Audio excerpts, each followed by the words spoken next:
오늘 본문에 보면은 방황하는 이스라엘 백성들의 모습을 볼 수 있습니다. 오늘 본문 우리가 함께 보시겠습니다. 신명기서 1장 28절부터 33절입니다. 신명기서 1장 28절부터 33절까지 한 절씩 교독을 하겠습니다. 우리가 어디로 가랴? 우리 형제들이 우리를 낙심하게 하여 말하기를 그 백성은 우리보다 장대하며 그 성읍들은 크고 성곽은 하늘에 닿았으며 우리가 또 거기서 안악자손을 보았노라 하는도다 하기로.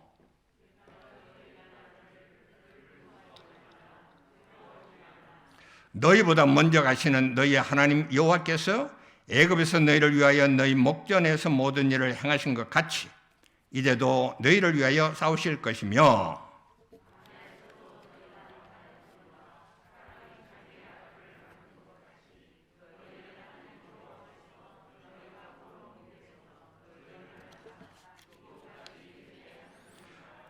이 일에 너희가 너희 하나님 여호와를 믿지 아니하였도다.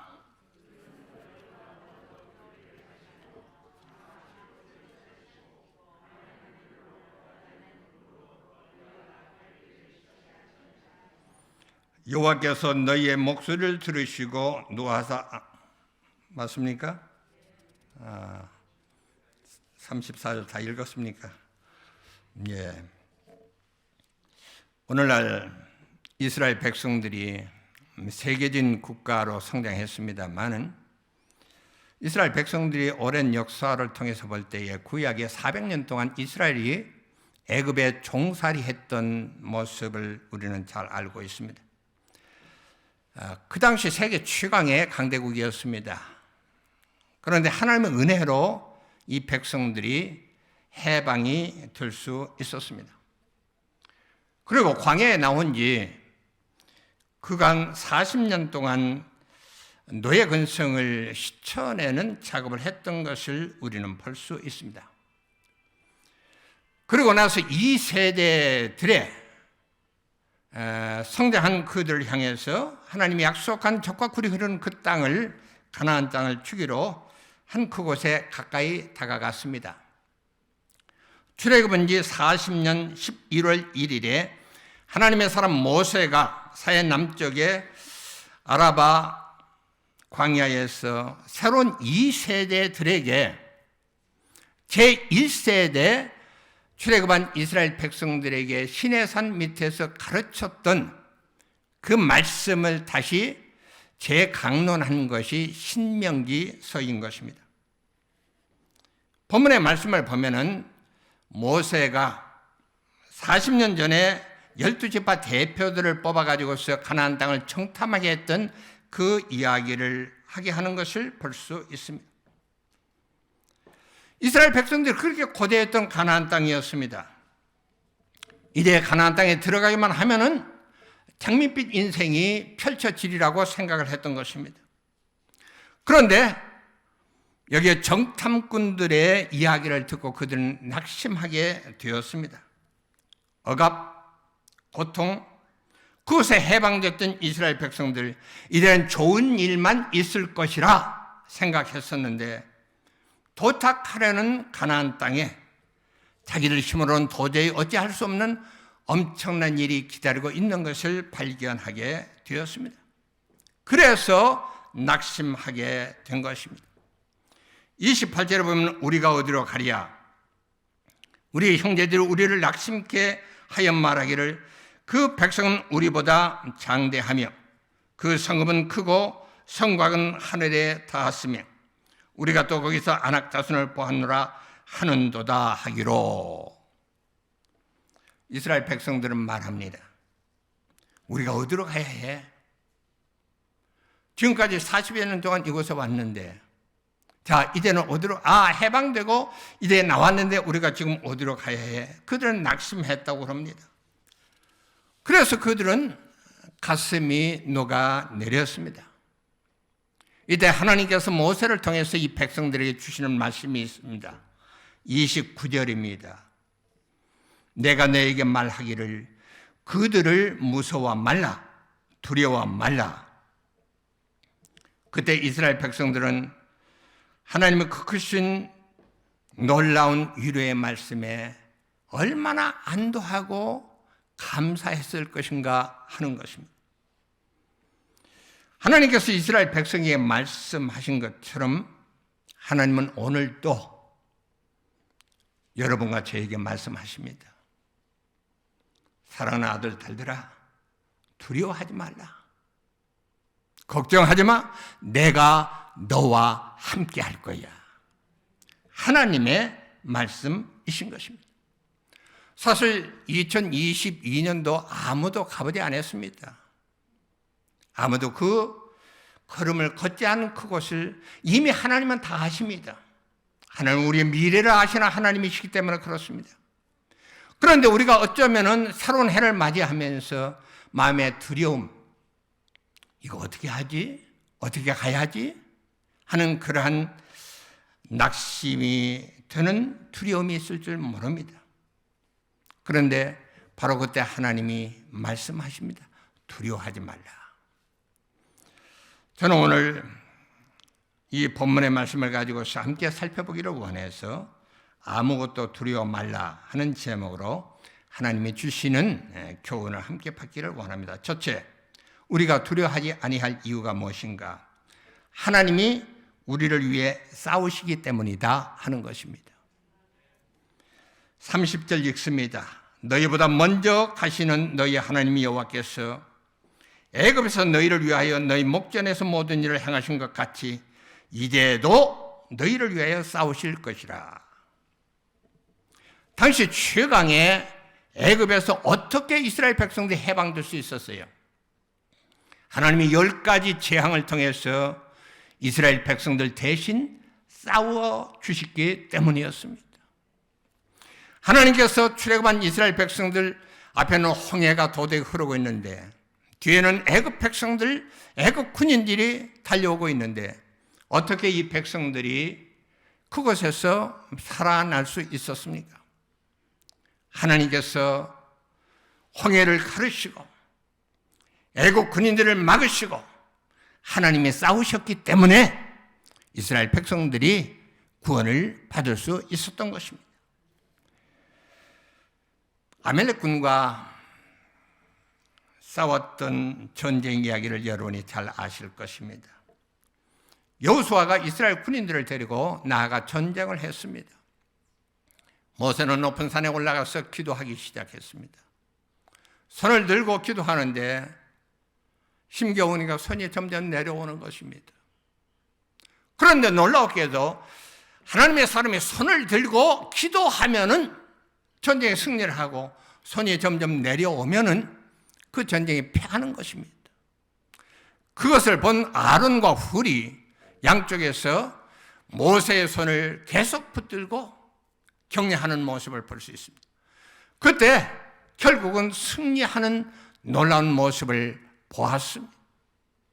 사랑하는 성도 여러분, 금년 한 해 여러분이 잘 도우셨고 하나님이 아름답게 지난 해에도 도우셨건만 금년 한 해도 하나님의 사람들, 여기에 섬기시는 담임 목사님, 귀한 사역자들을 위해서 그들의 손을 붙들고 함께 기도하는 여러분 되시기를 바랍니다. 그때 놀라운 승리를 가지고 하나님께 영광을 돌리는 일들이 있기를 주님의 이름으로 축원을 드립니다. 전쟁의 성패가 누구에게 달려 있습니까? 기도하는 성도들의 기도를 응답하시는 하나님에게 달려 있다 하는 것입니다. 하나님은 지금도 우리에게 말씀하십니다. 나의 사랑하는 아들과 딸들아, 두려워 말아라. 내가 지금도 너희를 대신해서 싸워줄 거야. 하나님의 말씀입니다. 메가더 장군의 세계 1차 대전, 2차 대전 한국전을 승리로 이끌었던 위대한 베테랑 장군입니다. 전쟁이 끝났을 때 한 신문 기자가 물었다고 그럽니다. 전쟁에 있어서 가장 중요한 것이 무엇입니까? 전쟁의 영웅 메가더가 할 얘기가 얼마나 많았겠습니까? 그런데 메가더는 이렇게 말했다고 합니다. 전쟁에서 가장 중요한 것은 신학의 문제입니다. 여러분, 하나님을 바로 아는 것이 전쟁에서 가장 중요하다는 말입니다. 이것이 목사가 한 얘기가 아니에요. 전쟁터에서 잔뼈가 굵었던 위대한 영웅이었던 메가더가 한 얘기이기 때문에 우리에게 신선감이 있는 거예요. 즉 전쟁의 승리는 뭐냐? 이런저런 전술이 아니고 하나님을 바로 아는 그것이 전쟁에 승리하는 중요한 조건이다. 이렇게 말한 것입니다. 아마도 다윗은 위대한 이스라엘의 장군이었는데 다윗이 소년 시절에 사무엘상 17장 47절에 보면은 그가 블레셋 거인 골리앗과 싸우러 나갔을 때 이러한 얘기를 합니다. 여호와의 구원하심이 칼과 창에 있지 아니함을 이 무리에게 알게 하리라. 전쟁은 여호와께 속한 것인즉 그가 너희를 우리 손에 넘기시리라. 어린 소년이 엄청난 거인 골리앗을 상대로 나아가면서 말하기를 전쟁은 여호와께 속한 것이라고 한 거예요. 아마 메가더 장군이 이 다윗의 말을 그는 기억했던 것 같습니다. 사랑하는 서삼 침례교회 성도님 여러분, 혹시 지금 힘겨운 싸움을 홀로 하고 계시지는 않습니까? 아마도 코로나19가 2년여 동안 계속됨으로 인해서 우리의 삶 자체가 어쩌면 전쟁터같이 바뀌어졌을지도 모르겠습니다. 누가 여러분에게 이 싸움에서 중요한 것은 무엇이냐고 묻는다면 여러분은 무엇이라고 대답하시겠습니까? 이 질문에 우리 모두가 이 싸움에서 가장 중요한 것은 하나님을 바로 아는 것입니다. 왜? 하나님이 나를 대신해서 싸워주시기 때문에 내가 그 하나님을 신뢰하고 그분을 의지하고 갑니다. 이러한 고백들이 있으면 좋겠습니다. 하나님이 우리를 대신해서 싸워주시기 때문이다 하는 고백 말인 것입니다. 로마서 8장 31절에 그런즉 일에 대하여 우리가 무슨 말을 하리요? 만일 하나님 우리를 위하시면 누가 우리를 대적하리요? 이렇게 기록하고 있습니다. 여기 위한다는 말은 이롭게 한다 또는 소중하게 한다 하는 의미를 가지고 있는 말입니다. 즉 창조자인 하나님께서 여러분과 저를 이롭게 하고 소중하게 여긴다면 모든 것 다 끝난 거 아니겠어요? 왜? 하나님의 나를 이롭게 하고 하나님의 나를 소중하게 여긴다면 모든 것은 다 끝난 것이죠. 하나님을 여러분과 저를 위하시는 분이십니다. 하나님 우리를 대신해서 싸워주신다고 말씀하셨습니다.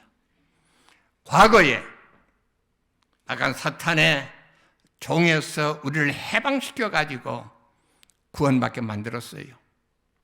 현재 하나님께서 우리의 필요한 모든 것을 아시고 공급하셔요. 미래도 우리를 도우시고 인도하실 뿐 아니라 영원한 천국으로 함께 하실 거예요. 그 하나님 말인 것입니다. 그 하나님이 여러분과 함께 하심으로 우리를 대신해 싸우신 그 하나님을 바라보고 두려워하지 않는 우리 모두가 되기를 주님의 이름으로 축원을 드립니다. 두 번째, 우리가 두려워하지 않을 이유는 무엇인가? 하나님은 우리를 안아 보호해 주시기 때문이다 하는 것입니다. 31절을 읽습니다. 광야에서 너희가 당하였거니와 사람이 자기 아들을 안는 것 같이 너희 하나님 여호와께서 너희가 걸어온 길에서 너희를 안으사 이곳까지 이르게 하셨느니라 하나. 제가 아들이 둘입니다. 둘째 아들의 손녀가 지금 21개월째입니다. 3월이 되면 만 2살이 됩니다. 엄마 아빠가 출근을 해야 하기 때문에 1살이 됐을 때부터 어린이집에 다니기 시작했습니다. 처음에는 안 떨어지려고 그렇게 울고 그랬다는 이야기 들었습니다. 그런데 어린이집 원장 선생님이 그냥 뺏어간다는 거예요. 뺏어간다는 거예요. 그런데 지금은 그 어린이집 천재입니다. 어린이집에 천재라는 별명이 있는 모양이에요. 요즘은 그 엄마 아빠가 무슨 말을 하면 얼마나 말을 잘 따라하는지 앵무새 같아요. 말을 잘해요. 근데 종종 요즘은 안아줘 그래요. 어느 때 지가 힘들면은 또 무서운 것이 있으면은 안아줘 그래요. 그러면 엄마 아빠가 안아주면 그렇게 좋아하더라고. 사랑하는 여러분, 엄마 아빠가 자녀를 안는 것 같이 하나님께서 여러분과 저를 안아주신다는 거예요. 우리를 안아주시고 보호해주시고 인도하신다 하는 것입니다. 여러분과 저의 육신의 눈으로 하나님 보일 수 없습니다. 지금도. 그러나 그 하나님은 우리 눈에 보이지 않지만은 우리를 안으시고 우리를 보호하시고 우리의 가족들을 안으시고 우리의 가정을 안으시고 우리의 사업체를 안으시고 우리의 인생을 안으시고 가시는 그 하나님을 기억하시기를 바랍니다. 하나님은 우리를 안아 보호해 주신다. 그리고 더 놀라운 것은 사실 우리가 태어날 때 엄마 품에 제일 먼저 안기지 않아요. 어린아이가 태어나면 제일 먼저 엄마 품에 안기지요.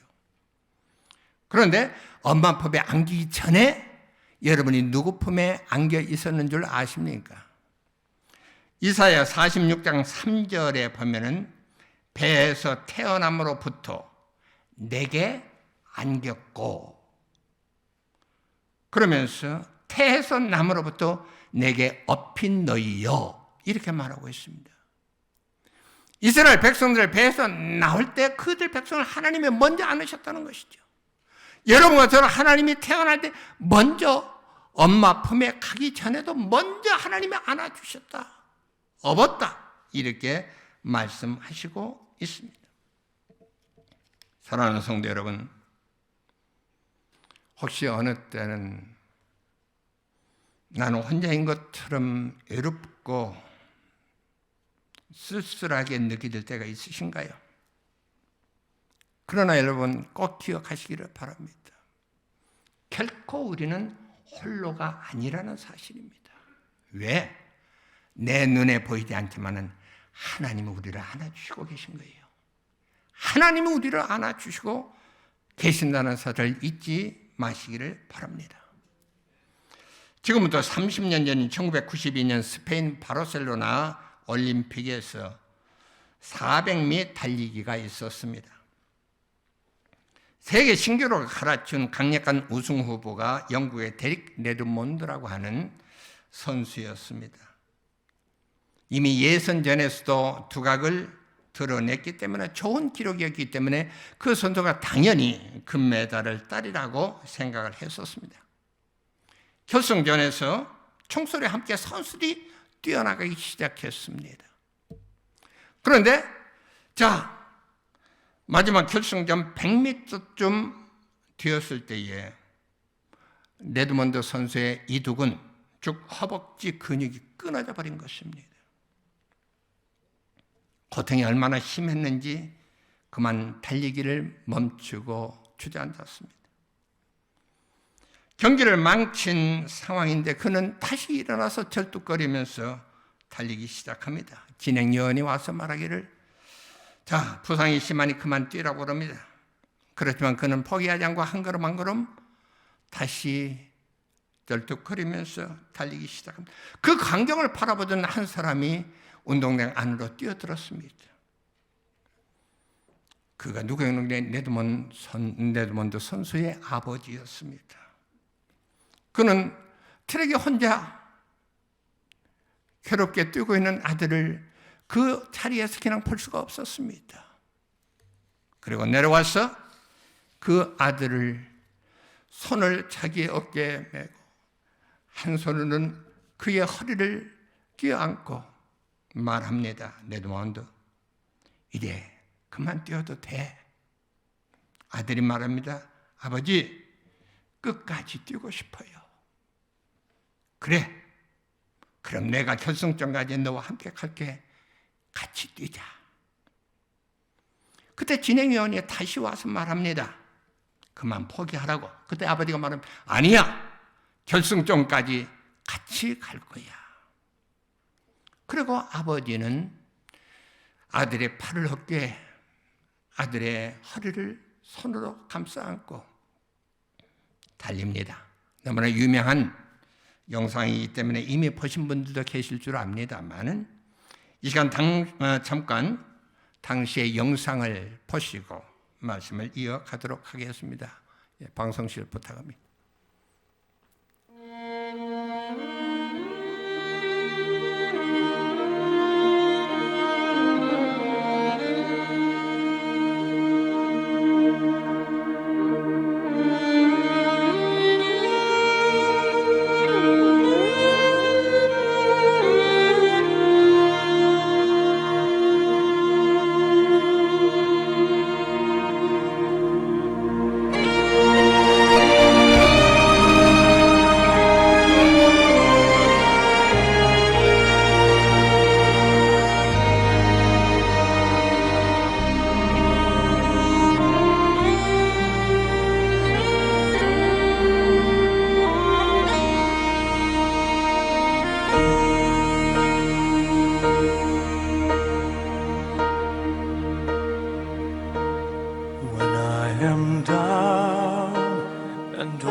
이 광경을 바라보던 많은 군중들이 기립해서 이 부자를 박수로 맞이했습니다.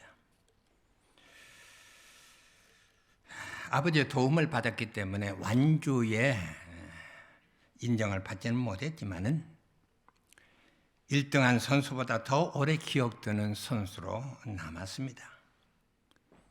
이 영상을 보면서 생각한 게 뭔 줄 압니까? 여러분과 제가 신앙생활 하다가도 어쩌면 넘어지지 않아요. 세상 생활하면서 넘어지고 쓰러지는 때가 있지 않아요. 너무나 부끄러워서 하나님 앞에 나가기도 싫은 때가 있지 않아요. 죄송하다고. 그런데 그때 하나님은 그래, 너하고 나하고는 별 관계 없지. 버려두는 하나님이 아니시라는 사실입니다. 하나님은 그때 다가오셨어요.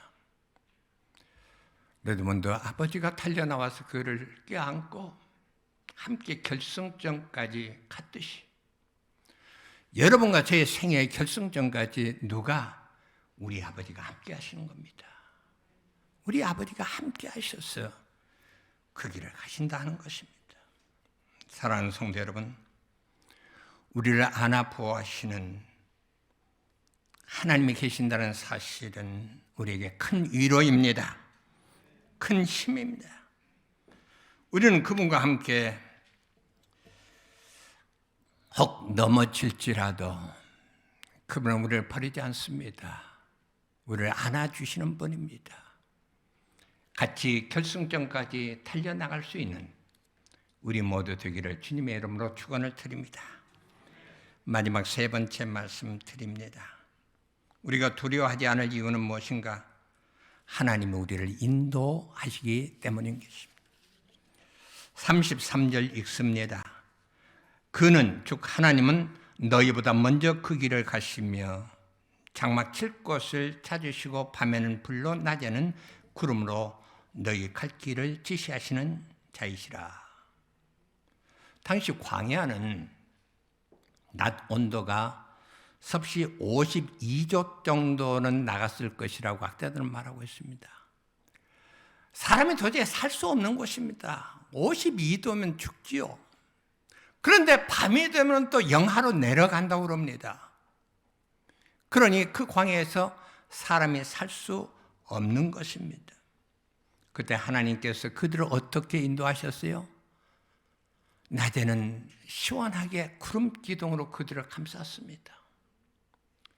밤에는 추운 날씨 가운데 불기둥으로 그들을 감싸 주었습니다. 바로 이 구름 기둥, 불기둥은 그들이 어디로 가야 할 길을 알려주는 세계 최초의 GPS 같은 것이었어요. 내비게이션 같이 이로 가시오 저리 가시오 하는 하나님이 인도하시는 그 길이었다 하는 것입니다. 하나님이 멈추시면은 이스라엘 백성들도 멈추어서 피곤한 육체, 마음 쉼을 얻고 예배를 드리고 힘을 얻었습니다. 불기둥, 구름 기둥이 움직이면 다시 그들도 따라갔습니다. 마찬가지로 하나님은 오늘날도 여러분과 저의 삶을 실수 없이 인도하시는 하나님이시다는 사실입니다. 저는 우리 새삼 침례교회가 새로운 2022년도에도 하나님의 그러한 인도하심을 받으리라고 믿습니다. 이 교회는 주님의 피로 산 교회입니다. 그렇기 때문에 이 교회의 머리는 예수님이에요. 예수님이 주인 되시어서 앞으로도 이 교회가 하나님이 인도하는 대로 하나님이 멈추시면 우리도 멈춰야 해요. 구름기둥 벗어나면 죽습니다. 불기둥 벗어나면 죽습니다. 그러나 하나님이 움직이시면 우리도 함께 움직이셔야 해요. 아이고 여기 좋으니까 그들이 있겠다고 하면 죽습니다. 여러분, 어려움과 고난이 있을 때라도 하나님이 인도하는 대로 순종에 따라가는 저와 우리 모두가 되기를 원합니다. 1820년도에 한 여자아이가 태어났습니다. 생후 6주가 되었을 때에 감기에 걸렸습니다. 눈 주위가 빨갛게 부었습니다. 약사가 말하기를 겨자를 갈아서 눈에 발라주라고 그랬습니다. 가정부가 겨자를 갈아가지고 뜨겁게 데운 뒤에 그것을 눈 위에 발랐는데 그로 인해서 실명되고 말았습니다. 어린 아이였기 때문에 제대로 세상을 구경을 못했습니다. 그런데 안타깝게도 그가 12살이 됐을 때 아버지마저 세상을 떠났습니다. 앞을 못 보는 아이가 아버지까지 안 계시니 얼마나 힘들었겠습니까? 그런데 참 다행인 것은 어려운 인생길에 예수님이 찾아오신 거예요. 그리고 예수님께서 안아 보호해 주시고 인도해 주셨다는 사실인 것입니다. 1847년에 맹인학교를 졸업하고 그 다음 교사가 되었습니다. 시각장애인들을 가르쳤습니다. 거기에서 남편을 만났습니다. 결혼했습니다. 하나님께서 그에게 시를 쓸 수 있는 좋은 재능을 주셨습니다. 그는 믿음 안에서 찬송시를 9,000여 개를 썼다고 그럽니다. 여러분이 잘 아는 페닉 제인 크로스비라고 하는 여성입니다. 그가 쓴 찬송시 우리의 찬송가도 있습니다. 예수로 나의 구주 삼고 주의 음성을 내가 들으니 사랑한다는 말일세. 오 놀라운 구세주 예수 내 주. 크로스비가 쓴 찬양입니다. 1874년에 본인이 시집을 만들어서 출판 기념회가 있었다고 합니다. 가야 하는데 경비로 5불이 필요했다고 합니다. 1800년대에는 5불이면 상당히 큰 돈이었다고 합니다. 그 돈을 구할 길이 없었습니다. 주변에 다 어려운 사람들이었습니다. 아침부터 계속 서성이면서 하나님께 기도했습니다. 하나님, 5불이 필요합니다. 5불을 좀 주세요. 5불을 좀 주세요. 오후가 됐습니다. 저녁 때가 되었습니다. 이제는 곧 떠나야 할 시간이 다가왔습니다. 그런데 현관에서 누가 문을 두드리는 소리가 들렸습니다. 그러면서 말합니다. 이것이 크로스비 스님 댁인가요? 하고 묻습니다. 그렇다고 자기가 크로스비라고 말합니다. 저는 타 지역에서 이곳에 잠깐 출장을 왔는데요. 크로스비 선생님 찬양에 너무나 은혜를 받고 있는 사람입니다. 그래서 인사드리려 이렇게 왔습니다. 들어오세요. 문을 열어두고 한 30분간 차를 마시면서 대화를 하고 그가 떠납니다. 그러면서 제가 찬송에 많은 은혜를 받았습니다. 이렇게 뵙는 것이 너무나 큰 영광이었고 감사한 일이었습니다. 부디 건강하세요 하면서 악수를 하는데 손에 뭔가 쥐어지는 거예요. 이게 뭐예요? 하고 깜짝 놀라서 말합니다. 5불이에요.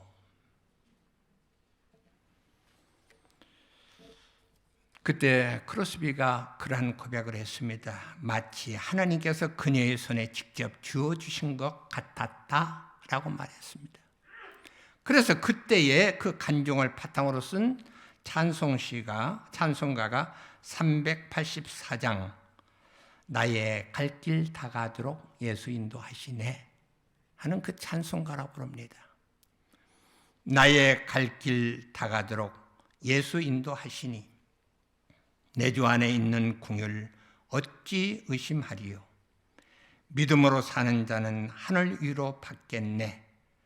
무슨 일을 만나든지 만사 형통하리라.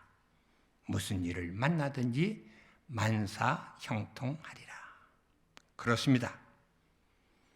주님께서 우리의 갈 길을 다가도록 인도해 주시는 분이십니다. 사랑하는 세상교회 성도님들, 우리 앞길을 인도하시는 분이 누구신 분이 우주 만물을 창조하신 그분이십니다. 그분이 이스라엘 백성들이 가기 전에 그 길을 먼저 가보신 분이라고 그렇게 말하고 있습니다. 2022년도도 아무도 먼저 가보지 않았지만 하나님은 이미 다 가보신 길입니다. 하나님은 아십니다. 그래서 금년 1년도 1월 1일 오늘부터 시작해서 12월 31일까지 그 창조자 하나님은 우리를 인도하실 것입니다. 우리를 함께 해 주실 것입니다. 두려워하지 마시고 담대히 전진하서 하나님께 영광을 돌리고 교회는 함께 부흥되면서 하나님 그분을 높이는 우리 모두가 될 수 있기를 주님의 이름으로 축원을 드립니다.